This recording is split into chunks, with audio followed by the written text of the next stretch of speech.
Good morning प्यारे विद्यार्थियों और मेरे मित्रों। गोगा जी हिंदी पॉइंट क्लासेज में आपका हार्दिक अभिनंदन है। आज हम इस चैनल के माध्यम से हिंदी वर्णमाला का जो ये टॉपिक है इसको हम हल कर रहे हैं।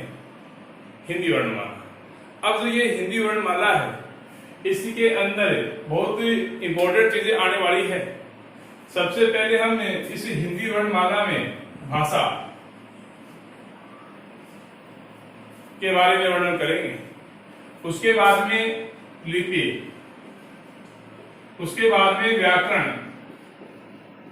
उसके बाद में वर्ण, फिर उसके बाद में बहुत सारी चीजें आने वाली हैं। इसलिए भाषा, लिपि, व्याकरण, वर्ण, उच्चारण, स्थान बहुत सारी चीजें हैं जिसको हम लेके चलेंगे।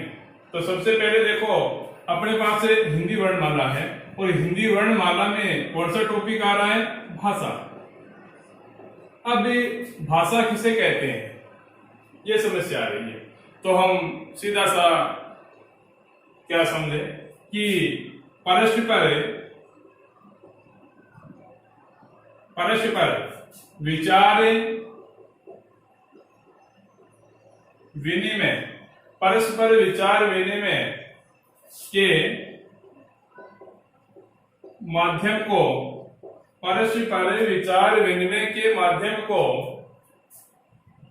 भाषा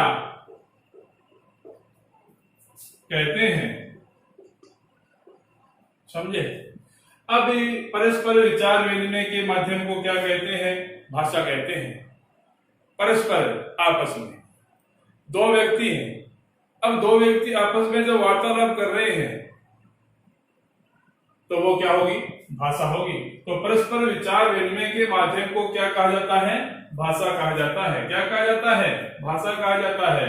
और अपना दूसरा टॉपिक क्या रहा है? लिपि।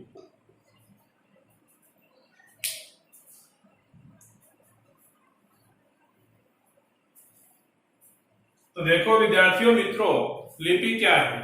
किसी भाषा को क्या होगा लिपि में? किसी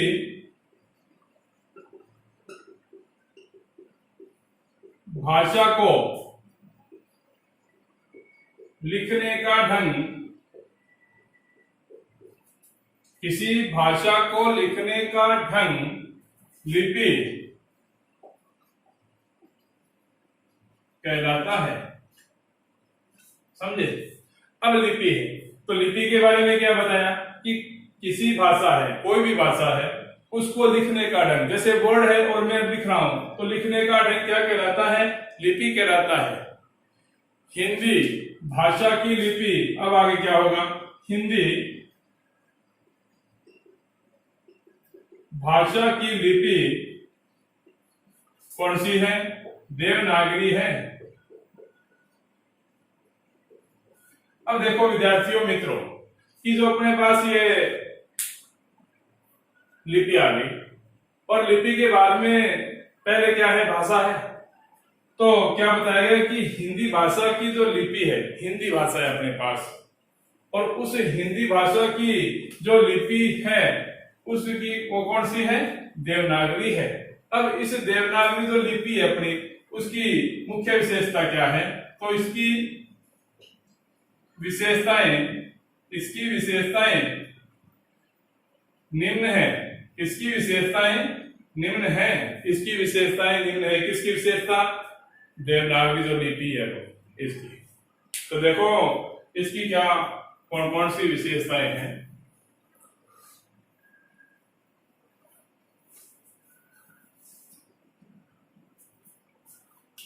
तो हिंदी भाषा की लिपि है वो कौन सी आ गई?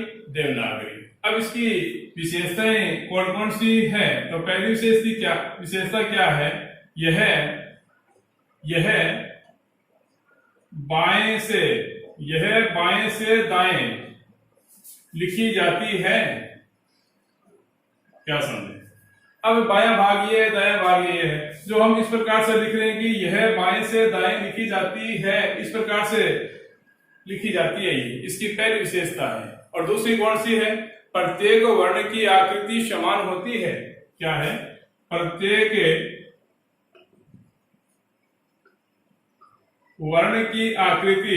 प्रत्येक वर्ण की आकृति समान होती है।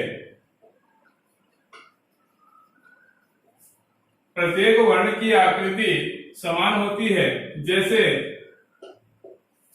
क, य, ए, ओ।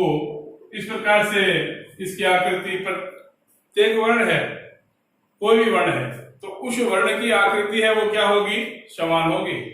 यह उच्चारण के अनुरूप लिखी जाती है। क्या होगी विशेषता तीसरी? यह उच्चारण के अनुरूप लिखी जाती है। यह उच्चारण, जिस प्रकार का उच्चारण होगा उसी के अनुरूप ये क्या होगी? लिखी जाएगी। तो यह उच्चारण के अनुरूप लिखी जाती है। जैसा बोला जाता है वैसी लिखी जाती है। जैसा बोला जाता है वैसे लिखी जाती है। इस प्रकार की ये विशेषताएं हैं। तो हिंदी भाषा की जो लिपि है वो कौन सी है? देवनागरी है। अब देवनागरी जो लिपि है इसकी विशेषता है वो तीन होगी मुख्य। कौन सी होगी? कौन तीन? देखो, यह बाएं से दाएं लिखी जाती है। यह बाएं से दाएं लिखी जाती है।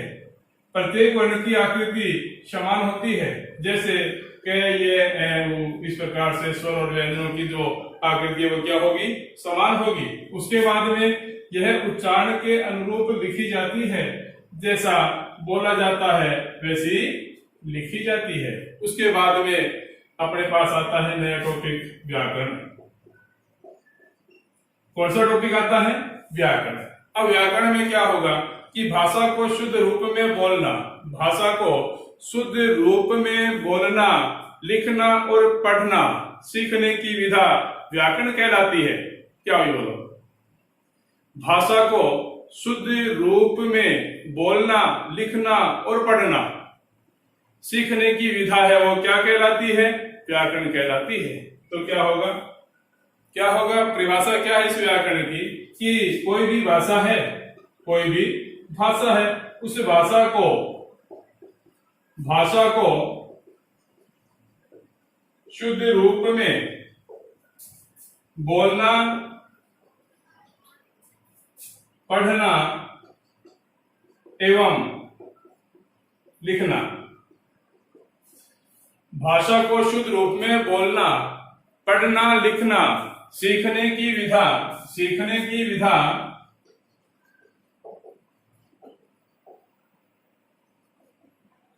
व्याकरण कहलाती है।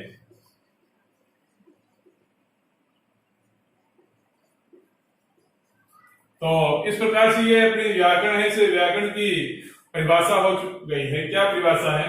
कि भाषा है, कोई भी भाषा है और उस भाषा को शुद्ध रूप में, कौन सा रूप है? शुद्ध रूप में बोलना, पढ़ना एवं लिखना सीखने की जो विधा का मतलब क्या होता है विद्यार्थियों, मित्रों?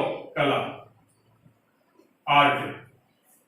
तो सीखने की विधा है वो क्या कहलाती है? व्याकरण कहलाती है। उसके बाद में देखो क्या रह गया? उसके बाद में क्या रह गया? वर्ण।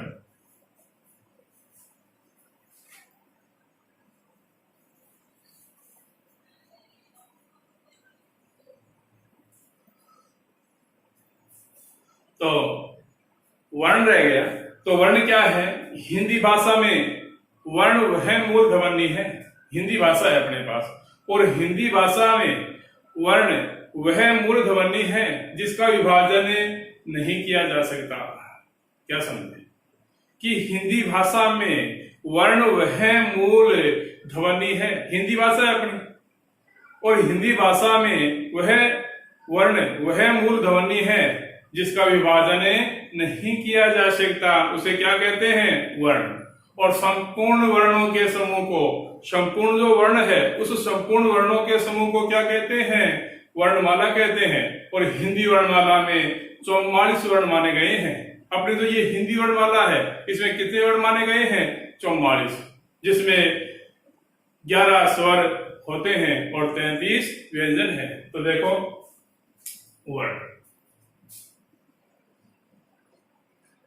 क्या बताया जाएगा वर्ण के बारे में कि हिंदी भाषा में क्या, हिंदी भाषा में वर्ण, हिंदी भाषा में वर्ण वह, हिंदी भाषा में वर्ण वह मूल ध्वनि है जिसका विभाजन नहीं किया जा सकता। समझे? अब वर्ण, तो हिंदी भाषा में वह वर्ण वह मूल ध्वनि है जिसका विभाजन नहीं किया जा सकता। हिंदी भाषा में संपूर्ण वर्णों के समूह को, हिंदी भाषा है और हिंदी भाषा में संपूर्ण वर्णों के समूह को, हिंदी भाषा में संपूर्ण वर्णों के समूह को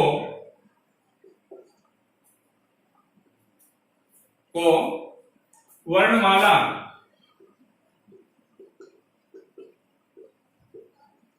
कहते हैं। तो क्या कहते हैं? वर्णमाला कहते हैं। हिंदी वर्णमाला में,